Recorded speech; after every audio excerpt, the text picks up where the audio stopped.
ចាជំរាបសួរកូនអរគុណព្រះសម្រាប់ថ្ងៃថ្មីក៏ដូចជាសប្តាហ៍ថ្មីដែលយើងបានមកជួបគ្នាម្ដងទៀតចាតកតងជាមួយនឹងកិច្ចការថ្នាក់ទី5ចាថ្ងៃនេះអ្នកគ្រូមានមេរៀនភាសាខ្មែរមួយតកតងជាមួយនឹងមេរៀនភាសា37គឺសញ្ញាឧទានចាអញ្ចឹងមុននឹងយើង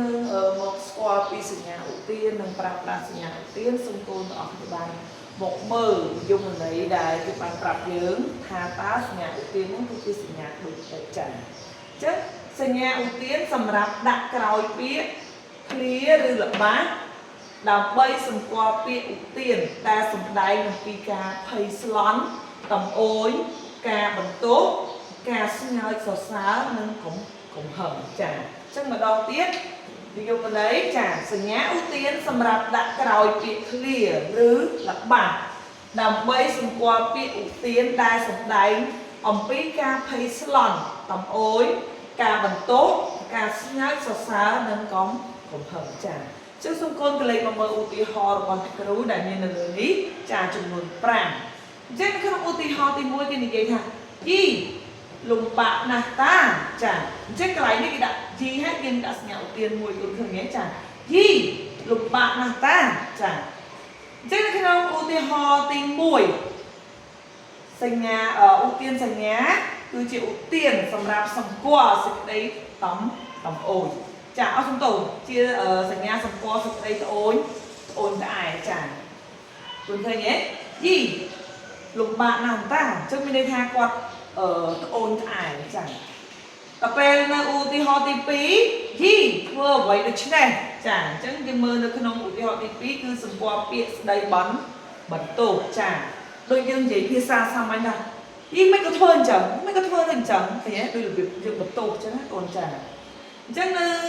ឧទាហរណ៍ទី3យយដំរីធំណាស់ចារបៀបដូចគាត់ចា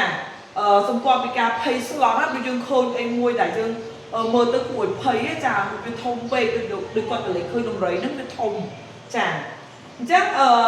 នៅឧទាហរណ៍ទី3គេសម្គាល់ពីការភ័យស្លន់ចា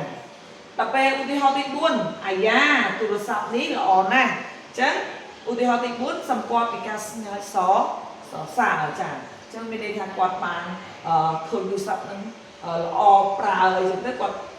ក៏លន់មកថាអាយ៉ាទូរស័ព្ទនេះល្អប្រើណាស់ចឹងគាត់ស្ងើចសរសើរនឹងទូរស័ព្ទចាអញ្ចឹងនៅក្នុងឧទាហរណ៍ទី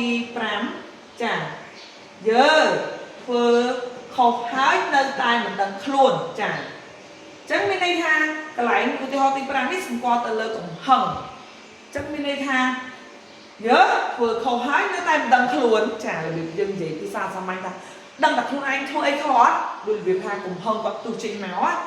មិនធ្វើអីគេខុសចាហ្នឹងភាសាសាមញ្ញដែលយើងនិយាយចាប៉ុន្តែនៅក្នុងឧទាហរណ៍ដែលអ្នកគ្រូផ្សេងនេះគេដាក់ថាយើងធ្វើខុសហើយនៅតែមិនដឹងខ្លួនចាអញ្ចឹងសរុបមកវិញនៅក្នុងឧទាហរណ៍ទាំង5នេះគឺសម្គាល់ពីការប្រើសញ្ញាឧទានមួយដែលយើងបានរៀបរាប់ទៅកាន់កូនមិញហ្នឹងតកតងជាមួយនឹងនិយមន័យដែលគេបានប្រាប់ថាដាក់ពីក្រោយឃ្លាឬក៏ល្បះចាដែលសម្គាល់ទៅលើពាក្យសម្ដែងអំពីការស្លន់